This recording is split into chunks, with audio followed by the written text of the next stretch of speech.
Jeudi 19 août 2021, le monde entier marque une halte pour célébrer la journée internationale de l'aide humanitaire. Une occasion pour nous de lever un coin de voile sur la situation humanitaire au Burkina Faso. Plus d'1,3 million déplacés internes, 3,5 millions de personnes sont dans le besoin d'une assistance pour vivre. Un chiffre qui augmente de jour en jour alors que l'aide humanitaire, elle, n'est pas à la hauteur. Elle est en deçà des attentes, d'où le SOS des humanitaires ce 19 août. Vous les entendrez dans ce journal. À suivre également ce soir le tour de quelques petites rues qui donnent accès au domicile des Ouagavillois, communément appelés les 6 mètres. Ces voies d'accès sont totalement impraticables pendant ces périodes de fortes pluies. Rimkieta, Nonsin et même le quartier présidentiel Padoua n'est pas épargné. Absence d'ouvrage de drainage d'eau, manque de services d'assainissement et d'aménagement de voiries. Vous allez le voir, la situation est tout simplement indigne de la capitale politique, déplorent les usagers. Fini les Jeux olympiques, place maintenant aux Jeux paralympiques et le Burkina Faso qui compte encore écrire l'histoire avec ses deux porte-étendards. Ce soir, coup de projecteur sur Victorine Bissou. À Tokyo, la détentrice de plusieurs titres africains va défendre les couleurs du Burkina Faso dans des disciplines comme le lancer de poids et de javelot. Voilà ce qui domine l'actualité de ce 19 août. Bonsoir et bienvenue à tous. Depuis minuit ce jeudi, le Burkina Faso a entamé une période de deuil national de 3 jours, un deuil consécutif au carnage qui a eu lieu hier sur l'axe Dori-Arbinda. Le bilan s'est alourdi. Ce matin, on parle désormais d'au moins 49 civils et gendarmes qui ont péri dans cette nouvelle attaque terroriste. Des attaques terroristes qui ont pour conséquence directe la fuite des populations vers des zones beaucoup plus sûres. À la date du 31 juillet 2021, le pays dénombrait plus d'1,350,000 déplacés internes. À cela, il faut ajouter 3,5 millions de personnes qui ont besoin d'une aide humanitaire. La situation humanitaire est donc alarmante au pays des hommes intègres. Il faut agir. C'est le cri de cœur des travailleurs de ce secteur. Ce 19 août, l'heure est dédiée au niveau international. Maxime Ilboudo, Benjamin Kwame. Le 19 août de chaque année, la communauté internationale rend hommage aux travailleurs humanitaires. Au cours de cette journée, les acteurs qui œuvrent dans le domaine font une halte pour se pencher sur les crises dans le monde et trouver des stratégies pour soutenir les personnes en situation de détresse. Le Burkina Faso, qui traverse une crise humanitaire depuis 2019, saisit cette occasion pour rassembler les acteurs afin d'évaluer l'évolution de la crise et apporter des réponses. En termes de bilan, il y a pas mal d'efforts qui ont été faits sur chaque secteur par secteur en termes de secteur de besoins, mais il y a encore beaucoup de choses à faire en termes de financement des réponses, mais en termes de réajustement aussi de la réponse que nous apportons sur le terrain. Donc c'est ce bilan que nous venons de faire. Et pour nous galvaniser davantage, pour dire qu'il reste encore beaucoup de choses à faire, nous ne devons pas baisser les bras parce que les personnes en difficulté ont besoin de notre solidarité, ont besoin de notre engagement, ont besoin de notre détermination pour sortir de la situation qui les préoccupe ou qui affecte leurs conditions de vie. Selon le Conseil national de secours d'urgence et de réhabilitation, les besoins humanitaires demeurent croissants au regard de la dégradation sécuritaire. À la date du 31 juillet dernier, 1,368 164 personnes déplacées internes ont été enregistrées par le CONASUR, avec plus de 22 000 réfugiés. Pour cette année, 3 500 000 personnes ont besoin d'une aide humanitaire, avec 2 900 000 personnes ciblées. Quand on regarde, on croise avec les questions d'insécurité alimentaire, environ 13% de la population a besoin d'une assistance. Donc c'est assez énorme. Et ça demande que nous nous mobilisons davantage, que nous ayons plus de détermination.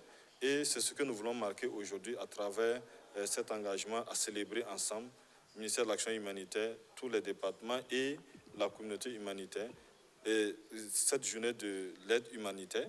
Également, la mobilisation des ressources financières pour répondre à cette crise fait défaut. En 2021, 150 milliards de francs CFA seront nécessaires pour apporter une réponse durable aux personnes vulnérables, mais à ce jour, moins d'un quart de ce financement est acquis. Et ça commence à impacter la capacité de couvrir tous les besoins. Et nous sommes forcés à prioriser notre réponse, à assurer que nous ciblons les personnes les plus vulnérables, mais bien sûr, ça laisse aussi davantage de personnes déjà dans des conditions très précoces, sans tout le soutien nécessaire. Bien plus qu'une simple journée de mémoire, la réflexion commune met l'accent sur les difficultés liées à l'accès aux zones touchées par l'insécurité et les menaces liées aux catastrophes naturelles. Une situation humanitaire paralysante. Donc, je vous le disais, le pays compte depuis le 31 juillet dernier plus d'1 350 000 déplacés internes. Parmi eux, il y a cette petite écolière que nous allons appeler Marie. Marie a fui les persécutions terroristes il y a environ 3 ans. De son village à Karaga, au Sahel, elle a trouvé refuge chez son oncle à Dori alors qu'elle était en classe de CE2. Une fois dans la capitale du Sahel, elle va bénéficier du soutien de l'ONG Save the Children, un soutien qui a permis à la petite Marie de décrocher son examen de certificat d'études primaires cette année. Son parcours et ses espoirs à découvrir avec Maxime Ilboudo et Arsène Konditamde. Cette jeune fille que nous allons nommer Marie a 12 ans. Elle vient d'être admise au certificat d'études primaires. Derrière cette joie se cache un espoir de revoir un jour ses parents qu'elle a dû quitter en classe de CE2 au regard de l'insécurité grandissante dans son village. J'arrive souvent de penser à mes camarades et à mes parents qui sont restés là-bas. Je souhaite les revoir un jour. J'ai peur. Des hommes armés, depuis un certain temps, ont investi la région du Sahel et bien d'autres zones du pays. Ils sèment la désolation et la terreur. C'est justement à cause de cette situation qu'elle a trouvé refuge chez son oncle à Dori, où elle continue ses études avec le soutien de l'ONG Save the Children. Dans cette zone, l'ONG sécurise et protège surtout les enfants vulnérables et déplacés. J'aime l'école parce qu'on nous apprend beaucoup de choses. J'apprends à lire, à écrire, à dessiner. Je souhaite qu'elle puisse poursuivre ses études, avoir ses diplômes, pouvoir avoir un travail stable et s'occuper de ses frères et sœurs. Ce 19 août, la communauté internationale a en mémoire les humanitaires. L'ONG Save the Children, qui travaille justement dans ce domaine, accompagne les enfants vulnérables et déplacés avec des cours d'appui et des kits scolaires. Marie est bénéficiaire de ce projet. Son établissement a même bénéficié de la construction d'espaces d'apprentissage. Le fonds humanitaire a permis de garder les enfants à l'école à travers les constructions d'espaces d'apprentissage. Il a permis aussi d'offrir aux parents déplacés des kits, des nattes et des couvertures. Séparés de leurs parents, les enfants déplacés deviennent très vulnérables face à l'exploitation et au mauvais traitement. Heureusement, la jeune Marie a trouvé son refuge et connaît bien ses droits. Elle demande aux autorités d'avoir un œil regardant sur les conditions de vie des enfants en situation de crise. Je souhaite que le gouvernement construise des écoles pour que tous les enfants puissent aller à l'école et qu'ils travaillent pour que la paix revienne au Burkina Faso. Selon les Nations Unies, en 2021, 3,5 millions de personnes au Burkina Faso auront besoin d'une assistance humanitaire pour maintenir des conditions de vie élémentaires. C'est donc dire qu'il y a urgence et il faut agir vite. Il faut agir et vite face à la situation humanitaire. Le Burkina Faso peut compter sur la Chine. C'est une autre action de solidarité que la République populaire de Chine mène à l'endroit du pays. En cette période d'urgence alimentaire, plus de 5000 tonnes de riz ont été offertes aux autorités au profit des personnes vulnérables. Amadou Diko, Justin Amontou. 5331 tonnes de riz au profit des personnes vulnérables. C'est le geste de la République populaire de Chine à l'endroit du peuple burkinabé. La République populaire de Chine témoigne ainsi son soutien au Burkina Faso en apportant une réponse à l'urgence alimentaire dans un contexte sécuritaire et sanitaire difficile. Aujourd'hui, ça doit être la remise de la dernière tranche que ce thon, 5331 tonnes de riz, qui arrive justement à temps. J'espère que ça peut donner un peu de soulagement, un souffle de soulagement pour surtout les personnes déplacées qui toujours en souffrent d'une situation plus ou moins précaire. Entre la Chine et le Burkina Faso, l'agricole reste toujours la priorité dans notre programme de coopération. Et le thon, du riz, ça constitue toujours un volet, mais on compte toujours sur la contribution technologique, la contribution surtout de notre expert qui travaille ici pour donner plus de capacité aux agriculteurs qui travaillent ici sur le sol. Le gouvernement burkinabé, à travers le Conseil national de sécurité alimentaire, exprime toute sa satisfaction et ses remerciements à l'endroit du peuple chinois pour ce don. Nous avons une appréciation bien sûr positive parce que nous avons une population vulnérable qui s'augmente de jour en jour avec ces déplacés internes. Et nous avons déployé des moyens qui ne sont pas suffisants et donc c'est donc bien contribuer donc, aux actions qui sont déjà engagées pour soulager donc, la pénibilité donc, des populations vulnérables. Le Conseil national de sécurité alimentaire entend mettre en place dans les prochains jours un comité technique qui se chargera de la répartition des vivres aux bénéficiaires. Nous sommes en pleine saison des pluies. Après la pluie, c'est le beau temps, dit-on. Mais à Ouagadougou, après la pluie, c'est la hantise de quitter chez soi ou d'y revenir. Les habitants de Rimkieta, Nonsin et Padoua savent de quoi je parle. Domicile permanemment inondé, les pieds éternellement sous eau, les rues d'accès totalement impraticables, si bien que les résidents finissent par craquer. Nous sommes les oubliés de la République, se sont indignés des usagers. Abdou Aziz Sari. Ils placent des pneus pour signaler la présence d'un creux en dessous de cette flaque d'eau. Parce que tout de suite, là, il y a des camions qui viennent foncer ici. Donc on met les pneus là pour que si quelqu'un vient maintenant, ils vont contourner maintenant. De contourner à gauche ou à droite pour passer. Sinon, s'il entre au milieu seulement, il va foncer encore. Des eaux stagnantes de ce genre, on en trouve dans presque toutes les rues des quartiers Rimkieta et Nonsin de Ouagadougou. Depuis l'installation de la saison pluvieuse, il est impossible de sortir aisément de sa concession, selon les habitants de ces zones. Depuis le début du mois d'août, si tu veux sortir, il faut sortir avec des soucis de sécurité pour pouvoir mieux nager. On ne marche plus, on nage. Oui, nous sommes en train de nager dans l'eau depuis que les pluies diluviennes ont commencé. Là. On ne fait que nager. Depuis 1985, ça a été loti. Et les quartiers qui viennent d'être lotis récemment ont des goudrons. Regardez, ça c'est une humiliation totale à notre population. Là. Je l'ai dit, ils nous ont sous-estimés. Et lors des campagnes, chacun vient se présenter gaillardement que votez-moi, votez-moi. Nous, on va voter les arbres là maintenant. Au quartier Padoua, c'est le sommeil qui est devenu difficile à trouver selon les riverains. Le manque d'ouvrage d'assainissement dans cette partie du 12e arrondissement de la capitale a fait de certaines habitations des lieux de rétention d'eau de pluie. Quand il pleut, on ne dort pas. On est obligé de s'asseoir comme ça jusqu'au matin. Hein? Par exemple, la pluie hier soir, l'eau est montée jusqu'à mon salon. Vous voyez, à mon âge, là, il faut tout le temps balayer jusqu'au matin. Ce n'est pas facile. Franchement, ce n'est pas facile pour nous. S'il y avait un caniveau, ça allait nous faciliter la tâche. Nous souffrons, nous souffrons. Pour tenter de résoudre un tant soit peu ce problème, les jeunes du quartier disent avoir creusé ce caniveau. Mais jusque-là, rien ne va. Oui, c'est nous-mêmes qui avons créé ce caniveau. Comme il n'y a pas de passage pour que l'eau puisse partir. Néanmoins, c'est compliqué. Voilà, il n'y a pas de construction. Là, on a essayé de faire de notre mieux. Les moustiques, ça, c'est pas du jeu. Il y a le palu qui est là. Il a fallu prendre des pulvériseurs, des anti-moustiques pour s'en sortir. Les enfants tombent malades à tout moment. On a des nouveaux-nés. C'est pas facile. Il y a les vieilles qui sont malades. Voilà, c'est pas facile. On essaie de faire avec. Fatigués de vivre cette situation à chaque saison pluvieuse, ils demandent aux autorités de leur venir en aide.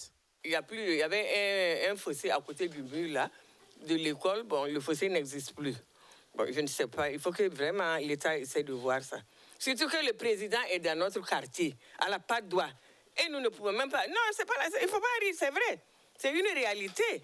Il faut qu'ils viennent passer, sillonner ici pour voir ce qui se passe.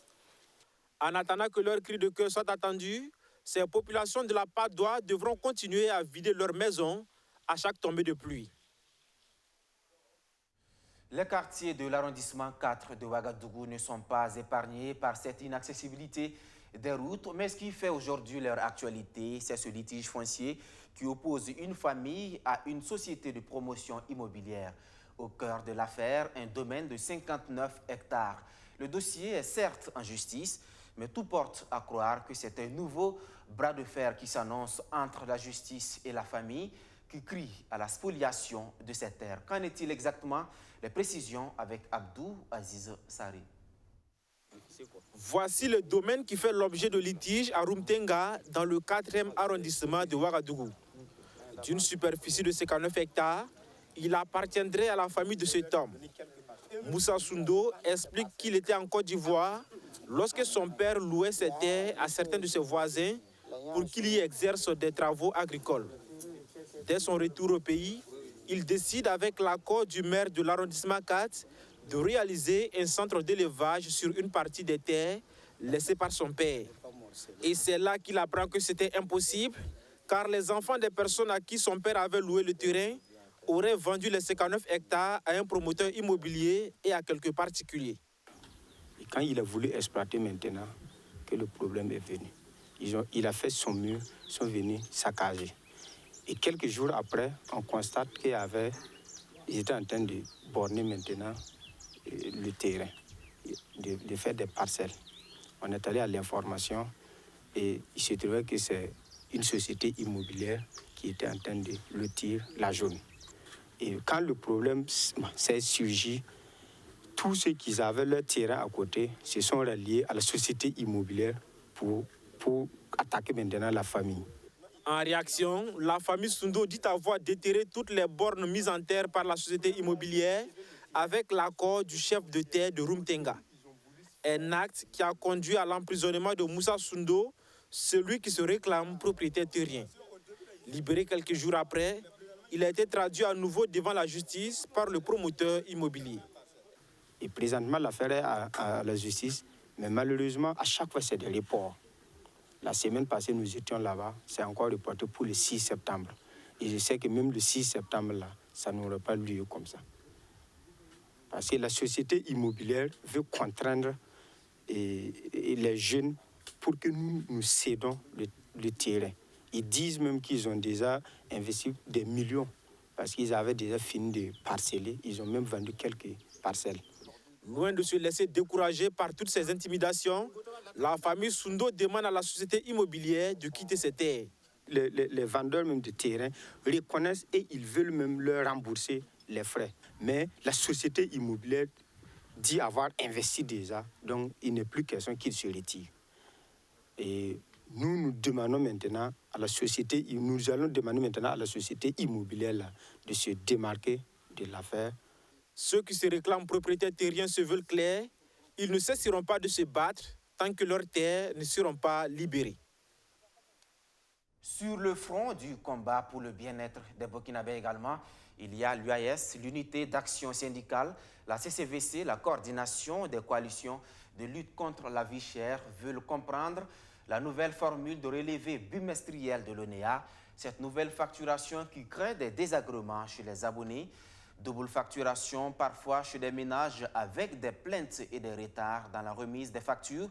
En 48 heures, l'ONEA, l'Office national de l'eau et de l'assainissement, va tenter de mieux expliquer à ces deux organisations de la société civile ainsi qu'à ses abonnés sa nouvelle manière de faire. Alexis Belemnaba nous en dit plus. Un face-à-face pour dissiper des malentendus. L'UAS, l'unité d'action syndicale, et la CCVC, la coordination des coalitions de lutte contre la vie chère, veulent comprendre la nouvelle formule de relevé bimestriel de l'ONEA. Une nouvelle facturation qui cause des désagréments chez les abonnés. Ce que vous avez avec le nouveau système, ça n'a pas empêché les plaintes. Il y a eu beaucoup de plaintes et jusqu'à présent, il y a toujours des plaintes. Et il y a même des retards dans la remise des factures actuellement. Donc c'est là vraiment, les gens sont perdus parce que certains disent qu'ils ont reçu des factures pour la consommation du mois d'avril cette semaine, ou bien la semaine dernière. Nos populations sont suffisamment pauvres. Et lorsque vous prenez certaines factures qui montent à 6 000, 8 000 pour un foyer, par exemple, qui n'arrive même pas à avoir un bon repas par jour, cela pose problème. Quand ils vont pour s'informer à l'ONEA, il faut abandonner un travail, il faut se donner le temps d'y aller et tout ça, ça a été des désagréments. On se demande si ça ne va pas faire perdre des emplois. Et là, si ça doit faire perdre des emplois, nous ne sommes pas partants, nous ne pouvons pas cautionner cela. Selon ces organisations, le réseau d'adduction d'eau n'atteint pas certaines zones, occasionnant des pénuries et des bousculades autour des bornes fontaines. Face à toutes ces préoccupations, l'inspecteur général de l'ONEA tente d'apporter des explications concernant la nouvelle formule de relevé bimestriel. Nous souhaitons que tous les partenaires conviés à cet atelier comprennent et soient des relais d'information auprès de la population pour mieux expliquer ce nouveau scénario des systèmes de relevé bimestriel qui est mis à la disposition de la clientèle. Il y a également des innovations qui seront présentées à ces partenaires et comme je l'ai dit, qui servent de relais d'information aussi pour qu'ensemble, nous puissions contribuer à faire avancer les choses pour que l'ONEA demeure toujours cette société citoyenne qui fournit l'eau à la population et qui tient compte aussi des préoccupations de la clientèle. L'UAS et la CCVC prônent le retour de l'ancienne formule de facturation de l'ONEA. Le Conseil régional du Centre-Ouest a saisi l'occasion pour saluer la vision de ces deux organisations de la société civile. Il a par ailleurs invité l'ONEA à poursuivre ses efforts pour un meilleur accès des populations à l'eau potable et à donner des informations justes aux abonnés. L'ONEA, qui est visiblement engagé dans l'amélioration de ses services, l'Office national de l'eau et de l'assainissement vient de signer une convention avec la Chambre des métiers de l'artisanat du Burkina Faso, un partenariat qui devrait favoriser l'intervention des artisans dans le secteur de l'eau et de l'assainissement. Justin Amonto. C'est désormais du gagnant-gagnant entre l'Office national de l'eau et de l'assainissement, l'ONEA, et la Chambre des métiers de l'artisanat du Burkina Faso, CEMABF. Ce 18 août, ces deux institutions signent une convention qui a pour but de favoriser l'encadrement et le renforcement des interventions des artisans dans le secteur de l'eau et de l'assainissement. Nous allons travailler à former les artisans pour leur permettre d'avoir les compétences pour pouvoir nous appuyer dans les métiers de l'eau et de l'assainissement. Nous allons les accompagner en leur donnant d'avoir les formations nécessaires. Donc des deux côtés, chaque partie tire profit de ce partenariat.